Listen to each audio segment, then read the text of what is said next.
Skin boosters जैसे कि नाम से ज़ाहिर है, ये स्किन की जो कंडीशन है उसके अंदर कोलेजन को बूस्ट करते हैं या स्किन की जो भी कंडीशंस हैं उसके अंदर आपको हेल्प करते हैं टू रिड्यूस द प्रॉब्लम्स जो भी आपकी स्किन में हैं। स्किन बूस्टर्स बुनियादी तौर पे होते क्या हैं, ये इस किस्म के एलिमेंट्स हैं, ऐसे फ्लूइड्स होते हैं जिनके इंग्रेडिएंट्स में CQ10 और ऐसे एलिमेंट्स ऐड किए जाते हैं जो माइटोकॉन्ड्रियल और सेलुलर लेवल पे जाके जो आपका सेलुलर डैमेज है उसको कंट्रोल करते हैं। अब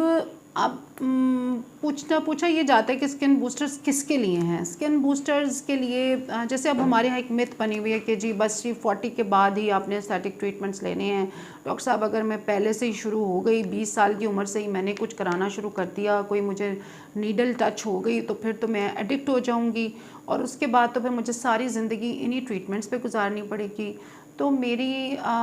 जो इसके बारे में राय है, मेरी अपने पर्सनल राय है, obviously everybody has their own opinion and I totally respect that. लेकिन मैंने ये देखा है और जो मेरी ऑब्जर्वेशन है, जो मेरे बहुत हाई एंड एलीट क्लाइंट्स हैं, जो सेलिब्रिटीज़ वगैरह आते हैं,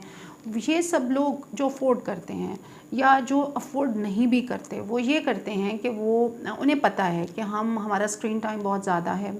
ऑल्दो वी आर 25 से 35 के दरमियान हमारी एज है, लेकिन हम पूरी रात जाके हम नेट पे काम कर रहे हैं। कुछ लोग 2-2 जॉब्स कर रहे हैं, उन्होंने साथ साथ स्टडी रिसर्च बेस्ड काम भी लिए हुए होते हैं, इंटरनेशनली भी काम कर रहे हैं, लोकल भी काम कर रहे हैं, या वैसे ही उनको पता है कि हमारा स्क्रीन टाइम बहुत ज़्यादा है, हमारी जो डाइट है वो बहुत बुरी है, एक्सरसाइज हम नहीं कर पा रहे हैं। और देखिए एक्सरसाइज के बारे में कई लोग ये कहते हैं जी हमारा वेट तो बिल्कुल नॉर्मल है, हमें तो एक्सरसाइज की बिल्कुल ज़रूरत नहीं, मोटे लोग करें ना एक्सरसाइज। जी एक्सरसाइज का ताल्लुक आपके वेट से उतना नहीं है जितना इस बात से है कि आपको सेलुलर लेवल पे जो सर्कुलेशन ऑफ ब्लड है और ऑक्सीजनेशन है वो अवेलेबल हो।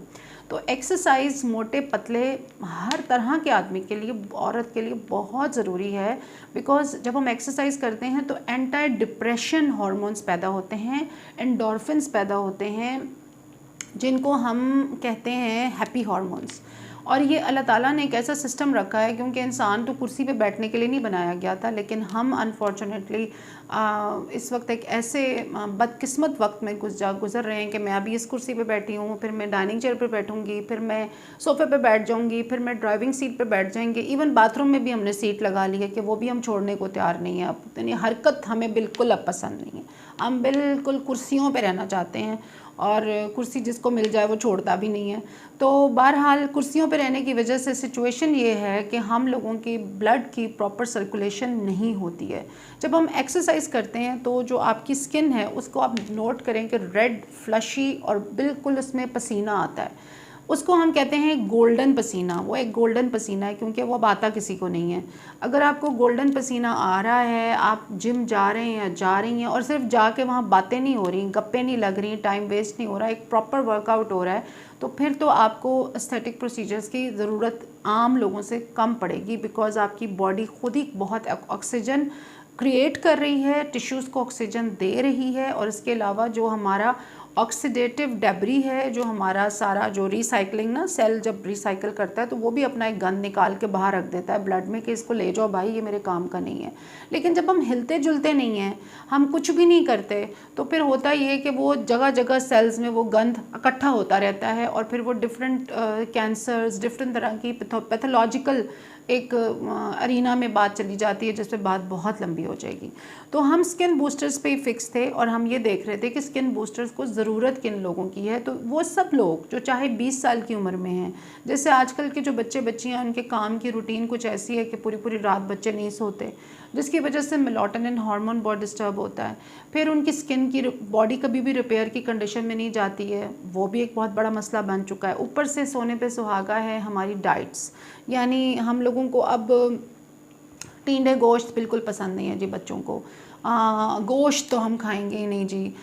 फिर घरों में कुछ माहौल भी ऐसा है कि भाई बच्चा नहीं खा रहा, चलो तुम टेक अवे करा लो, कोई बात नहीं। फिर यूनिवर्सिटीज़ में भी वो ओरियो शेक्स आ गए हैं। हमारे ज़माने में एक वो बंद कबाब मिलता होता था, हम उसी को चुपचाप कैंटीन की चाय के साथ खा लेते थे। लेकिन अभी तो ओरियो शेक्स हैं जी, और न्यूटेला शेक और न्यूटेला नान, यानी कोई भी चीज़ ऐसी नहीं रह गई है जिसके अंदर फ्राइज़ और मायो और पता नहीं कौन सा चिकन होता है, वो कौन सा रैप होता है, हर चीज़ में मैदा है, चिकन है, हेवीली फ्राइड आइटम्स हैं। तो अनफॉर्चुनेटली हम एक ऐसे एरा में रह रहे हैं और बच्चे या कोई भी अपनी डाइट पे मेहनत करने को तैयार नहीं है। कोई भी अब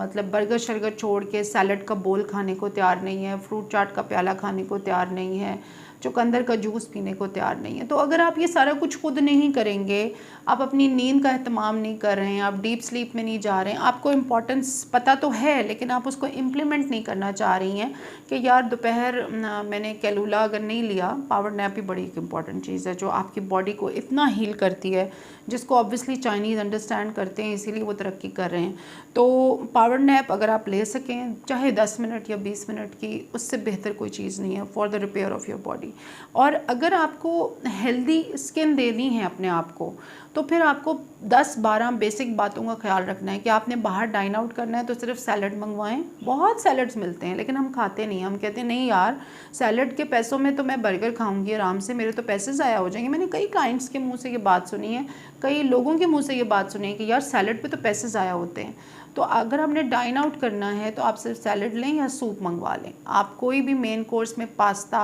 चिकन, बर्गर, फ्राइज़, इन चीज़ों को या फिज़ी ड्रिंक्स को, कॉकटेल्स को और मॉकटेल्स को अवॉइड करें। अच्छा, कैपेचिनो के एक कप में ऑलमोस्ट 1500 कैलोरीज होती हैं और हम बड़े आराम से चलते फिरते कैपेचिनो पी रहे होते हैं। अच्छा, अगर आप रात को अच्छा नहीं सो सकते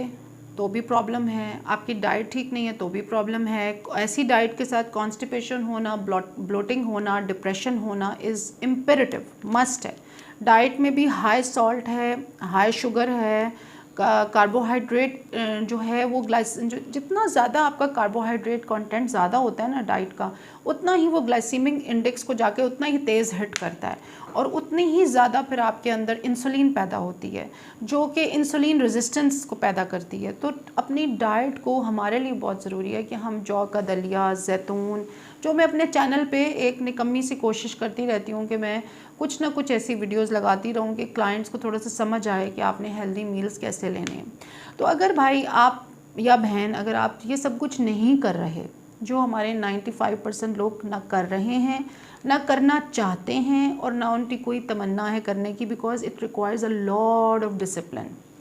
और अक्सर लोगों ने बाहर बहुत फ्रीक्वेंट खाना होता है। हमारे यहाँ चूँकि सोशलाइज़ करने का एक ही तरीका है कि हम बाहर खाते हैं या बैठते हैं, तो जब आप बाहर बैठते हैं तो फिर खाते भी हैं, तो इसलिए आपको फिर स्किन बूस्टर्स का सहारा लेना पड़ेगा। क्योंकि स्किन बूस्टर्स एक ऐसा एलिमेंट है, एक ऐसा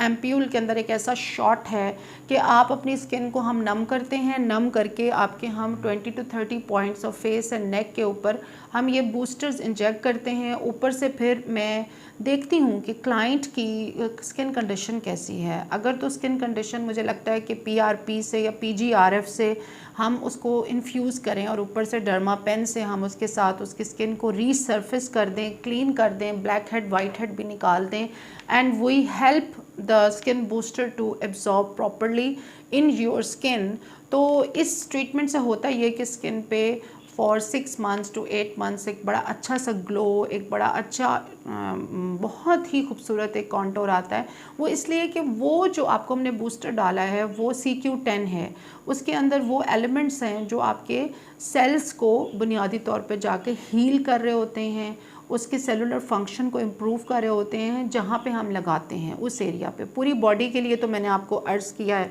कि हमें पूरी बॉडी के लिए बहुत एक डिसिप्लिन लाइफ पे आना पड़ता है, और जब आप वो एक डिसिप्लिन डाइट, लाइफ, स्लीप और स्ट्रेस को कंट्रोल करना पड़ता है। स्ट्रेस को कंट्रोल करने के लिए एक्सरसाइज बहुत ज़रूरी है जो हम नहीं करते। तो अगर आप ये सब कुछ नहीं कर पा रहे due to XYZ reasons, because of your busy routine, या बच्चे या घर नहीं हो पा रहा, भाई बहुत मुश्किल है, I totally agree with that, तो फिर आपको 25 की एज से ऑनवर्ड एस्थेटिक प्रोसीजर्स में skin boosters, PRP, micro needling, mesotherapies, इन प्रोसीजर्स को आहिस्ता आहिस्ता अपनी स्किन में इंट्रोड्यूस करें ताकि आपकी स्किन के अंदर जो स्ट्रेस और जो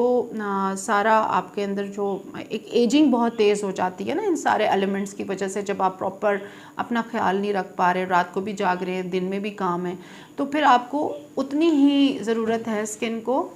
फैसिलिटेट करने की, टू हील। तो आप मेरी टीम से रब्ता कर सकते हैं to get a detail information, और you can book a free online consultation और free in office consultation with me, जिसमें हम आपकी स्किन को डिस्कस करें और आपके लिए आपकी स्किन से रेलेवेंट जो स्किन बूस्टर्स और स्किन मेसोथेरेपीज़ अवेलेबल हैं वो आपको रिकमेंड करें। तो ये जितने भी आपको लोग नज़र आते हैं ना जिनकी स्किन आपको लगता है कि तो हमेशा ऐसी ही होती है, वो हमेशा ऐसी के पीछे वो कोई ना कोई aesthetic procedure her 6 months to 4 months में ले रहे होते हैं, जिसकी वजह से उनकी स्किन कभी अपनी जगह से नहीं हिलती है।